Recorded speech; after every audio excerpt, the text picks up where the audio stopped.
Introduction. A vision in white and stone rising from the fertile plains of Turkey's Denizli province, Pamukkale is a site that defies expectation and ignites the imagination. Its name, translating poetically to Cotton Castle, perfectly captures the ethereal spectacle. Vast, cascading terraces of purest white, seemingly sculpted from frozen waterfalls or drifts of celestial snow, shimmering under the Anatolian sun. This breathtaking natural phenomenon isn't ice or cotton, however, but travertine, a form of limestone deposited over millennia by the very waters that still flow today. Perched majestically atop this blindingly white plateau lies Hierapolis, an ancient Greco-Roman city whose sprawling ruins whisper tales of empires, faith, healing, and the inexorable passage of time. And nestled within these ruins, Cleopatra's pool offers a unique invitation to bathe amidst submerged history. Pamukkale and Hierapolis are not just adjacent attractions, they are inextricably linked, a UNESCO World Heritage site where the raw power and artistry of geology collide with the enduring legacy of human civilization, creating a destination of unparalleled wonder and historical resonance.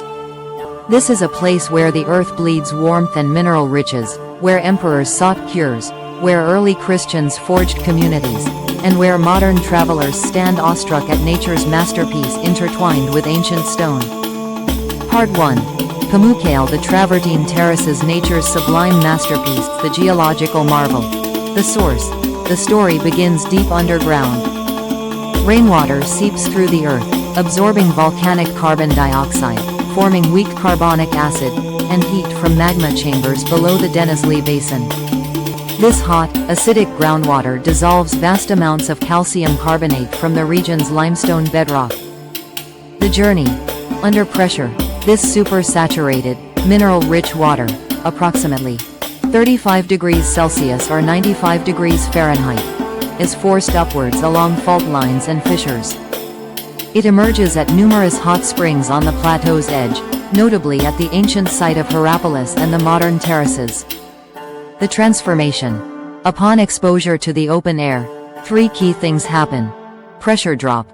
Reduced pressure allows dissolved carbon dioxide to degas, bubble out. Cooling. Slight cooling further reduces the water's capacity to hold dissolved minerals. Photosynthesis. Thermophilic, heat-loving, microorganisms, primarily cyanobacteria and algae, thrive in the warm, mineral-rich water. As they photosynthesize, they consume CO2, further accelerating its release from the water. The deposition. The loss of CO2 shifts the water's chemical equilibrium. Calcium carbonate, CaCO3, primarily in the form of calcite, precipitates out of solution. It doesn't just settle randomly, it crystallizes around anything in its path, grains of sand, pebbles, plant fragments, and crucially, around the microbial mats themselves. Building the terraces. This precipitation is incredibly rapid. The calcite encases the microbes, forming a porous, spongy layer. New water flows over this layer, depositing more calcite on top and at the edges. Over time, this incremental deposition builds up the characteristic rimmed pools and cascading terraces. The microbes are not just passive. Their growth patterns actively influence the shapes and textures of the deposits, creating ripple marks, stalactites, and intricate micro-terraces within the pools. The visual spectacle. Stark white brilliance. The near-pure calcite deposits create a blindingly white landscape, especially intense under the midday sun. This whiteness is constantly renewed by the flowing water. Terraced pools, terraces, the most iconic feature. Shallow, rimmed pools cascade down the hillside like giant steps or frozen waterfalls. Each pool overflows into the one below, creating gentle cascades and maintaining a shallow depth perfect for wading. The rims, called microbialites, are built by the calcite microbe interaction. Textures and forms. The travertine exhibits diverse textures, smooth, flowstone-like surfaces where water runs thinly. Porous, popcorn-like textures where deposition occurred rapidly around bubbles or microbes. Dripping stalactites forming under ledges where water seeps. petrified waterfalls and frozen cascades where flow paths have shifted over time. The water's role. The vibrant turquoise and aquamarine hues of the pool waters are a stunning contrast to the white travertine. This color comes from mineral content. High dissolved calcium carbonate refracts light. Algae. While less prominent than in some thermal pools, certain algae can contribute greenish tints. Depth and light reflection. Shallow water over white sediment creates brilliant, luminous blues. The experience. Walking the terraces. Visitors traditionally walked barefoot directly on the travertine. However, to protect the delicate formations from erosion and pollution, designated paths, specific walking routes are now strictly enforced. The main terraces are generally closed to direct foot traffic except for shallow wading in designated lower pools. The white socks rule. Visitors wishing to wade in the lower, accessible pools are required to remove shoes but can wear white socks, often provided or available for purchase, to protect the surface from oils and dirt on bare feet. Bare feet are usually prohibited. Sensory immersion. The experience is multi-sensory. The warm water flowing over your sock-clad feet, the blinding white reflecting the sun, the gentle sound of cascading water, the faint smell of minerals, the sheer tactile sensation of the unique travertine texture. Changing landscape. Pamukkale is a dynamic environment. Water flow is managed carefully to ensure distribution and preservation.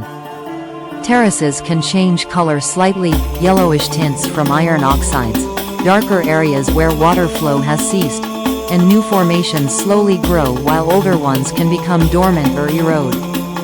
Seasonal variations in water volume and light create different moods. Historical and cultural significance of the springs. Ancient healing. Long before the terraces became a tourist attraction, the thermal waters were renowned for their therapeutic properties. The Romans, in particular, built Hierapolis around these springs, believing them curative for various ailments, rheumatism, skin conditions, circulatory issues. Sacred origins. Some ancient sources suggest the springs were dedicated to chthonic, underworld, deities before being associated with Apollo and later Christian saints. The presence of the plutonium, gate to Hades, in Hierapolis underscores this mystical connection to the Earth's powers. Conservation challenges. Past mismanagement. In the mid-late 20th century, unregulated tourism caused severe damage. Hotels were built directly on the terraces, polluting the water with sewage and detergents. Uncontrolled foot traffic eroded formations. Water was diverted for hotels and agriculture, starving parts of the terraces. UNESCO Intervention and Restoration. Designation as a World Heritage Site, 1988, spurred major action. Hotels on the plateau were demolished. Strict water management was implemented to restore flow to dried-out terraces. Dedicated visitor paths and the sock policy were enforced. Ongoing scientific monitoring is crucial. Current threats. Balancing tourism demand, vital for the local economy, with preservation remains a constant challenge. Climate change impacting groundwater levels and temperature is a long-term concern. Part 2. Hierapolis, the sacred city on the White Mountain Foundation and early history, Hellenistic period 2nd century BC, founding. Established around 190 BC by Eumenes II, king of Pergamon. Its name, Hierapolis, Holy City, likely reflects the presence of ancient sacred sites, including the plutonium and the thermal springs, or possibly honored Hera, the wife of Telephus, the legendary founder of Pergamon. Strategic location. Positioned on a major trade route, overlooking the fertile Lycus River Valley. Its location atop the Pamukkale Plateau provided natural defense and prominence. Initial development. Early structures included a temple, likely to Apollo, the city's chief deity, or Pluto, the foundational layout of the main street, and basic civic infrastructure. The city rapidly grew due to the fame of its healing springs. Roman heyday. 1st–3rd centuries AD, imperial patronage. Hierapolis flourished immensely under Roman rule, especially after a devastating earthquake in 60 AD led to extensive rebuilding funded by Emperor Nero and subsequent emperors. It became a wealthy and cosmopolitan spa city. Urban transformation. The city was rebuilt in Grand Roman style. Colonnaded streets. The main north-south street, Platea, became a monumental colonnaded avenue, lined with shops and monuments. Theater. A magnificent Greco-Roman theater was constructed into the hillside, renowned for its exceptional state of preservation, intricate stage building, scaenae fronds, reliefs, and stunning views. Temples and sanctuaries. The Temple of Apollo, built over the sacred plutonium cave, was the religious heart. Other temples honored imperial cults and deities like Artemis and Dionysus. Nymphaea. Grand monumental fountains, like the Nymphaeum of Tritons, provided water and showcased civic pride. Agoras. Large public squares, North and South Agora, served as commercial and social hubs. Bath complexes. Massive Roman baths, now the Archaeology Museum, were central to the city's identity as a spa destination, utilizing the thermal waters. Diverse population. Attracted people from across the empire, Romans, Greeks, Phrygians, Jews. This diversity is reflected in inscriptions and funerary monuments. The Plutonium Gate to the Underworld. Location and description. Situated near the Temple of Apollo. A small, concealed grotto or cave entrance. Deadly vapors. The site emitted toxic volcanic gases, primarily carbon dioxide, heavier than air, which accumulated in the enclosed space, suffocating animals and potentially humans who entered. This phenomenon was scientifically explained by Strabo. Religious significance. Believed to be an entrance to the realm of Hades, Pluto. Priests of Apollo, the eunuchs of the mother goddess, Cybele, performed rituals here, demonstrating their immunity, likely achieved by holding their breath or standing above the gas layer. Sacrificial animals were thrown in to die, demonstrating the god's power. A significant cult center. Rise of Christianity. Late Roman, early Byzantine period, early community. Hierapolis had a significant Jewish population and was an early center for Christian evangelism. Philip the Apostle. Tradition holds that Philip the Apostle, one of the 12, was martyred in Hierapolis, circa 80 AD. His tomb became a major pilgrimage site.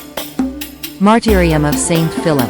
In the 5th century, a grand octagonal martyrium church was built on the hill above the city, marking the supposed site of Philip's tomb.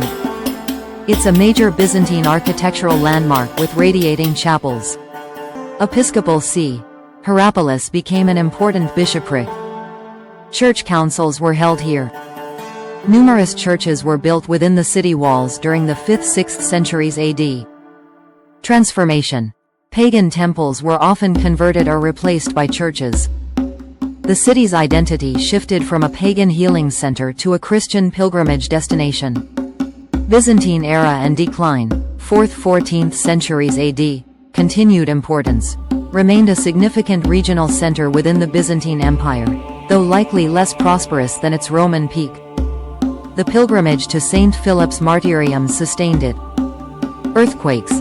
The region is highly seismic. Major earthquakes in the 4th, 7th, and notably 1354 AD caused severe damage, accelerating the decline. Theater modifications. The Roman theater's stage building was reinforced with arches in the Byzantine era, altering its appearance but ensuring its survival. Final abandonment. After the devastating 1354 quake and subsequent political shifts, Seljuk Turk conquests, the city was largely abandoned. A small Seljuk settlement existed near the baths for a time, but Hierapolis ceased to function as a city. Key structures explored. The theater, one of the best preserved in Anatolia. Seats circa 15,000. Famous for its incredibly ornate 3-story scaenae fronds, stage front, decorated with reliefs depicting mythological scenes, imperial figures, including Apollo, Artemis, Dionysus, Emperor Septimius Severus, and architectural elements. Acoustics and views are superb. Frontinus Street and gates. The main colonnaded street, entered through the monumental Byzantine gate, restored, and the earlier Roman gate. Lined with pedestals that once held statues of prominent citizens and emperors. Temple of Apollo. Foundations and platform remain, built directly above the plutonium. The sacred precinct was vast. Nymphaea. Impressive ruins of large fountain houses, like the Nymphaeum of Tritons, showcase intricate stonework and water management. Roman Baths Archaeology Museum, a massive complex with large vaulted halls. Now superbly houses the Hierapolis Archaeology Museum, displaying stunning artifacts from the city and region, sarcophagi, statues, friezes, small finds. Agoras. The large South Agora, near the Baths, and North Agora, near the Byzantine Gate, were commercial and civic centers, surrounded by colonnades and shops.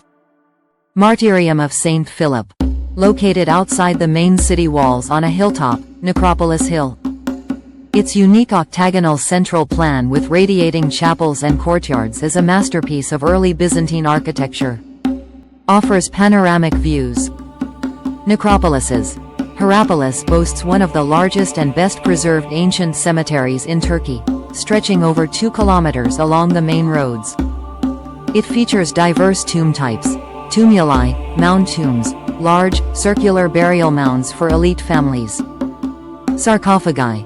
Freestanding or within tomb buildings, often elaborately carved. House tombs. Resembling small houses or temples. Sarcophagus in chamber tombs. Family tombs with multiple sarcophagi. Cemetery church. A church dedicated to Christian burial rites stands within the necropolis. Tombs of notable figures, including the tomb of Flavius Zeuxis, with famous farewell inscription, and the tomb of the gladiators, depicting gladiatorial combat. Part 3. Cleopatra's Pool, Antique Pool, Bathing in History. Location and setting. Situated within the archaeological site of Hierapolis, near the modern entrance and close to the ruins of the Roman Baths and the Temple of Apollo.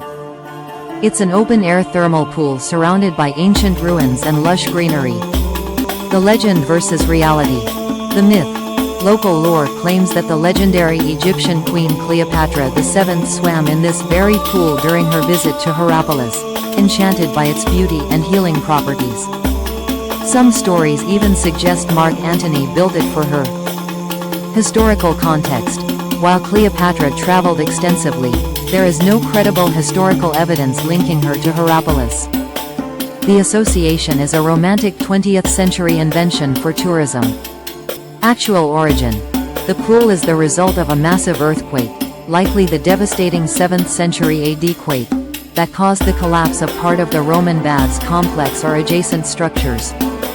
The quake opened fissures, allowing the thermal springs to flood the ruined area, creating the pool amidst the fallen columns and masonry. It's essentially a beautiful geological accident layered onto ancient ruins. The pool itself. Thermal waters, fed by the same hot springs as Pamukkale. Water temperature is a comfortably warm 36–38 degrees Celsius, 97,100 degrees Fahrenheit. Mineral content. Rich in calcium carbonate, bicarbonates, sulfates, and magnesium. The water is crystal clear with a slight effervescence due to dissolved gases, including CO2. The ruins within. The pool's unique magic lies in the submerged ancient ruins. Swimmers navigate around toppled Roman columns, capitals, and large blocks of marble and stone, all clearly visible beneath the shimmering, warm water. These are genuine remnants of the structures destroyed by the earthquake. Fish inhabit the pool, adding to the experience. Facilities. Modern amenities surround the pool: changing rooms, showers, lockers, cafes, and sun loungers. There's an entrance fee separate from the main Hierapolis, Pamukkale ticket. The experience. Unique sensory blend, combining the therapeutic warmth and buoyancy of thermal mineral water with the awe-inspiring sensation of swimming amidst 2,000-year-old ruins. It's both relaxing and historically evocative. Alleged benefits.